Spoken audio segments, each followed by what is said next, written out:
Bonjour, je m'appelle Marie-Soleil Lallier. Et moi, Andréane Lorrain. Et vous écoutez le balado Locaux. Parce que l'alimentation, c'est une question qui nous concerne tous.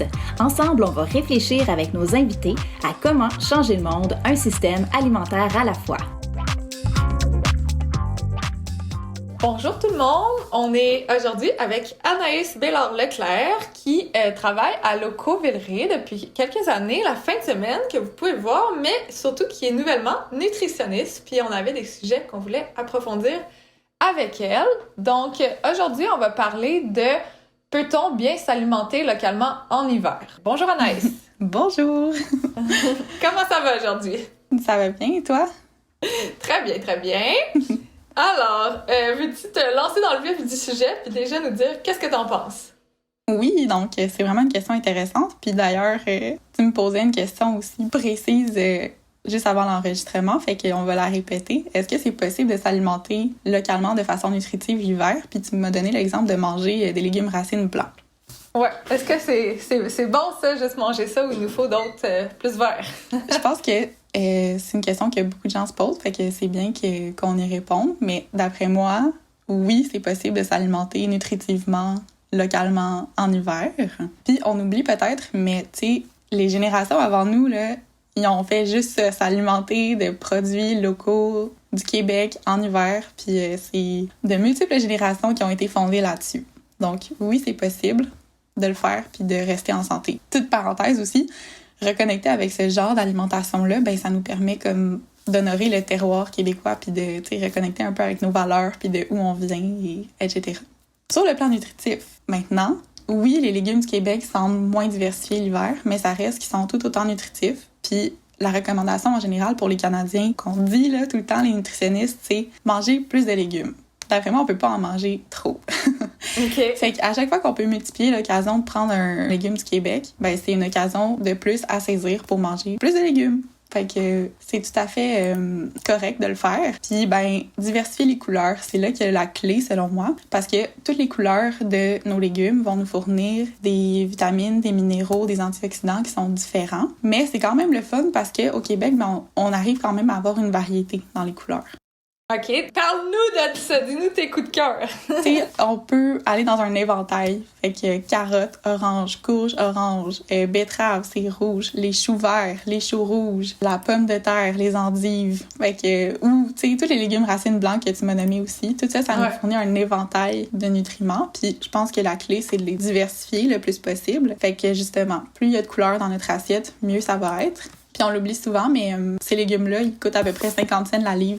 Ouais, ils sont vraiment pas chers. C'est assez économique de les utiliser. Puis, ben, moi, mes coups de cœur en hiver, j'en ai une couple, tu sais, j'y ai pensé un peu. Es-tu prête? Parce que j'en ai pas mal. Vas-y, dis-nous ça. Premièrement, les carottes. Particulièrement les carottes qu'on a aux locaux en ce moment, elles viennent du Québec, puis sont tellement belles. J'adore les voir. Puis sont petites, puis sont parfaites. Sont petites, sont croquantes, sont sucrées. Elles sont bonnes, tu sais, dans toutes les recettes. On peut même les manger sans les éplucher. Hein? Ouais. Juste les laver un peu parce que ça se peut qu'il y ait de la terre encore. Les frottes un peu. C'est ça. Mais moi, je me dis, en fait, quand on voit encore de la terre sur notre légume, c'est bon signe. Ouais. Ça veut dire que, tu sais, il est frais. Donc, carottes, évidemment. J'adore aussi les poireaux. C'est un autre légume vert qu'on a au Québec en hiver. Puis ça, dans le fond, juste une petite parenthèse, ils poussent pas tout l'hiver, mais quand on les récolte à la fin de la saison, là, à l'automne, ils se conservent tout l'hiver dans des caveaux là, à une température quand même basse, puis c'est ça qui fait qu'on peut les manger tout l'hiver. Mais tu sais, ils continuent pas à pousser, mais ils ont une durée de conservation vraiment longue. Exactement. Donc en général, ils vont être récoltés en automne. Puis, comme tu le dis, ben il y a des moyens de conservation exprès pour ces légumes-là, dans des entrepôts et tout. La luminosité, la température, les gaz ambiants sont contrôlés pour pas que le légume mûrisse encore et encore. Ouais, ça m'avait vraiment surpris parce qu'on va visiter régulièrement des producteurs qu'on a. Puis là, on est allé à la ferme des Arpents Roses en plein mois d'août. Il nous a montré son caveau, justement, là. Fait que il faisait super froid en plein mois d'août, mais c'est naturel. C'est pas réfrigéré. C'était en dessous de la terre? Ouais, c'était dans le sol, là. Puis c'était super froid, même plus que frais, là. Puis il disait que ça lui permet vraiment de conserver, même si les légumes en été, comme les poivrons et tout, ça leur donnait vraiment comme 2 semaines de vie supplémentaire. Fait que pour lui, ça l'aidait vraiment à stabiliser. Puis tu sais, avant, tout le monde avait son caveau à la maison ou autre, là. Ben, avant, il y a longtemps, mais au Québec, là, c'était vraiment là que pour l'hiver, faisaient leur conserve, ils accumulaient, là. Fait que... Exactement. Petite parenthèse, mais moi, ça m'a vraiment impressionnée. OK, oui, mais c'est vrai, puis c'est aussi de ces façons-là qu'on peut, entre autres, conserver les pommes du Québec. Là. On le sait que ça pousse pas l'hiver, puis on les récolte massivement en automne, mais elles sont bonnes encore toute l'année après, parce qu'elles sont bien conservées. Ouais. Puis tu sais, moi ce que je remarque, c'est qu'il y a vraiment moins de demandes en ce moment pour les pommes du Québec parce que j'ai l'impression comme la texture change un peu puis les gens ils l'aiment moins que quand elle est fraîchement cueillie, mais tu sais c'est la réalité aussi, tu sais c'est juste comme peut-être qu'il y a des choses que faut les cuisiner un peu plus ou juste s'habituer que la texture est pas la même que si elle a été cueillie la semaine même, puis tu sais on est juste tellement habitué à une fraîcheur extrême même quand le produit a traversé vraiment beaucoup de kilomètres que je pense qu'il faut juste s'adapter puis s'avouer que la texture est plus exactement pareille après 4 mois mais que la pomme est encore super bonne puis je pense là, confirme-moi, mais que nutritivement elle a encore autant de nutriments là, tu sais, fait que c'est important là. Ouais, exactement. Je pense que apprécier ça vient avec le fait de se reconnecter avec le rythme des saisons puis de savoir justement c'est quand la saison de quel aliment puis c'est pendant la saison qu'on peut vraiment l'apprécier frais, croquant, juteux. Tu sais, c'est là qu'il y a le plus de saveur quand c'est la saison. Par exemple, les pommes fraîchement cueillies dans un verger au mois d'octobre. On l'apprécie tellement. Puis je pense que si on y avait accès toute l'année, peut-être qu'on verrait pas autant la valeur de ces bonnes pommes-là. Quand on apprend à se dire, OK, ben en hiver, tu sais, j'aurai pas les pommes croquantes comme en automne, mais je peux quand même en manger, ils sont disponibles, c'est merveilleux. Mais le plaisir que je vais avoir de revenir l'année suivante, d'aller cueillir mes pommes, puis croquer pour la première fois en septembre ou en octobre dans une pomme qui vient juste de pousser de l'arbre, ça va être merveilleux, là. Ouais. Puis je vais l'apprécier davantage. J'aime vraiment ton aspect positif de voir ça comme apprécier le plus quand c'est en saison puis que c'est frais puis trouver ça normal quand le reste de l'année ça l'est pas, tu sais. Fait que comme de vraiment voir ça positivement à place de voir ça ben là ça fait 4 mois, je la trouve la texture différente, j'arrête d'en manger, puis je veux des pommes vertes du Mexique. Ouais, exact. Tu sais, là, t'en parlais vite. Les récoltes de saison, là, au Québec, quand est-ce qu'on recommence à avoir des légumes plus d'été, là, traditionnels? C'est quand les premières récoltes? Oui, donc traditionnellement parlant, on peut s'attendre à avoir les premières récoltes à peu près au mois de mai. Mais pas de toutes. Non, exactement. On parlait de saisonnalité, là, c'est vraiment selon le rythme. Ça commence avec, au mois de mai, les premières asperges, les têtes de violon, par exemple des radis, des verdures comme de la laitue, la rhubarbe aussi. Mais je pense pas qu'on peut s'attendre à trouver un brocoli québécois au mois de mai. Faut être un petit peu plus patient pour ça. Fait que, tu sais, il y en a plein de légumes qu'on s'attend à voir, mais qui arrivent juste en juin, en juillet, puis en août, là, tu sais. Ça sera pas réaliste de se dire en juin, je veux tous mes légumes du Québec, là. Mais c'est ça qui est beau aussi, en fait, c'est que les petits producteurs, ben, ils peuvent planter, tu sais, puis récolter au mois de mai, par exemple, leurs asperges. Puis ensuite de ça, ben, ils vont se concentrer sur d'autres choses pendant le restant de l'été. Ouais, c'est ça. Tu sais, ils alternent les variétés, puis un a le temps de pousser après l'autre, puis tu sais, comme... Justement, là, moi, j'avais, dans mon jardin communautaire, j'avais planté l'ail, mais tu sais, l'ail, c'est le fun parce que tu le plantes à la fin de l'automne puis tu le récoltes en premier. Fait que là, tu le récoltes, mais t'as le temps de faire pousser d'autres choses dans ton été, tu sais. Fait que, comme, je trouve que c'est vraiment le fun parce que t'as plein de variétés dans ton été puis ta même parcelle de terre t'a donné plusieurs légumes, pas juste un, tu sais. Exactement. Cool. C'est vraiment fun. Puis si on revient à tes coups de cœur, là, dis-nous-en 2 autres. Coups de cœur, légumes d'hiver. Faut juste que j'en choisisse 2, mais je pense que je vais y aller avec les courges. Moi, j'adore les courges, de un, parce qu'elles sont juste trop belles, puis encore, ça revient à l'automne. Quand je les vois sur les étalages des marchands, elles sont toutes des formes, des couleurs uniques, puis ils ont aussi des goûts uniques. Je trouve que la courge, c'est tellement polyvalent, on peut tout faire avec. Côté recette, en tout cas, moi, j'adore. Tu sais, je peux faire des purées autant sucrées que salées. Je peux me rajouter de la purée dans des desserts pour rendre ça onctueux, moelleux. Je peux me faire des potages. Je peux aussi me faire des cubes de courge au four, les manger comme ça dans mon assiette pour mettre la courge vraiment à l'honneur, là, tu sais, pas juste la transformer puis ne plus la voir, entre guillemets. Ça goûte sucré, c'est beau aussi, c'est comme orange pétant. J'adore avoir ça dans mon assiette.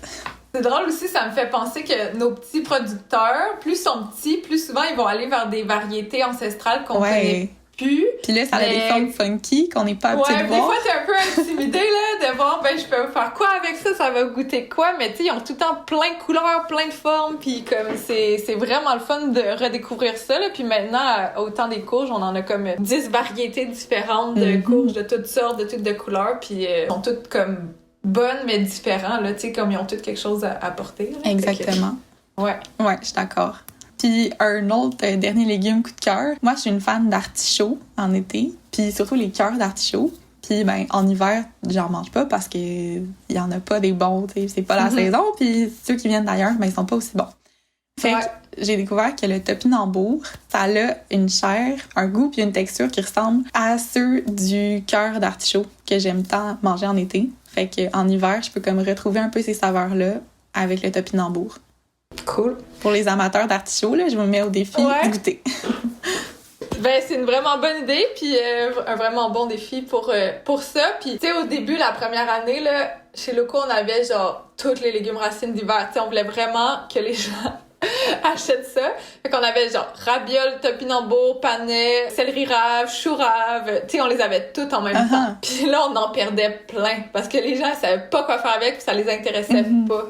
Fait que là, on était comme un peu trop drastique pour eux. Fait que là, maintenant, tu sais, on en a vraiment moins, mais c'est disponible. Il y en a assez. Si les gens y en veulent plus, hésitez pas. Demandez-nous-le. En plus, ils sont bio, sont nos petits producteurs, puis il en manque pas pour une fois quelque chose. Tu sais, qu'on a de la misère à la souveraineté alimentaire, mais on en a plein.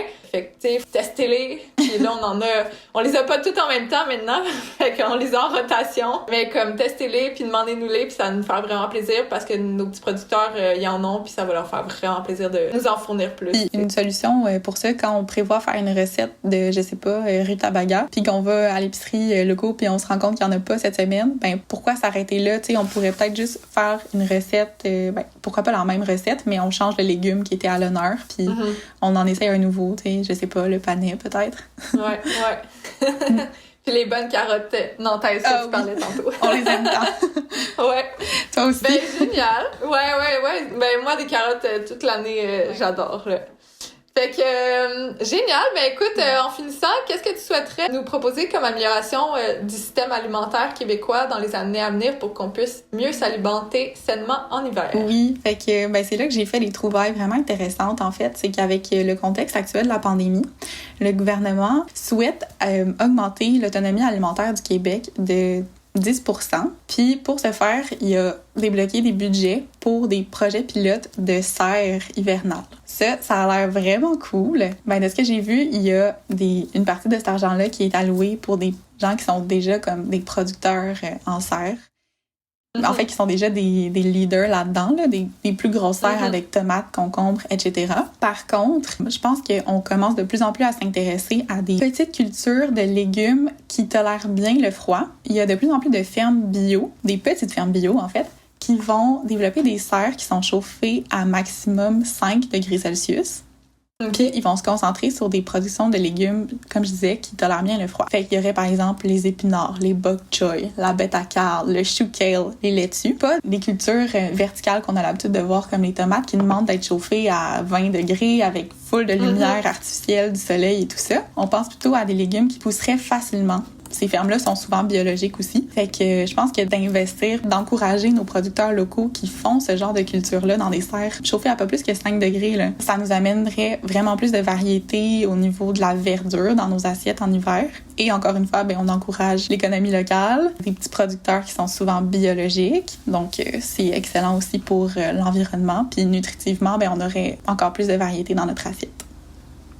C'est vraiment intéressant parce que ça vient compenser actuellement l'impact le plus négatif des serres au Québec, le chauffage en fait, qui des fois vient comme diminuer l'aspect positif environnemental. Fait que vraiment super intéressant, puis on espère que ça va fonctionner puis ça va être développé dans le futur. C'est déjà commencé cet hiver, alors une façon d'aller voir ça, c'est de s'abonner peut-être à un fermier de famille qui continue la production en hiver, parce que c'est d'actualité en ce moment. On peut déjà retrouver ce genre de production-là au Québec.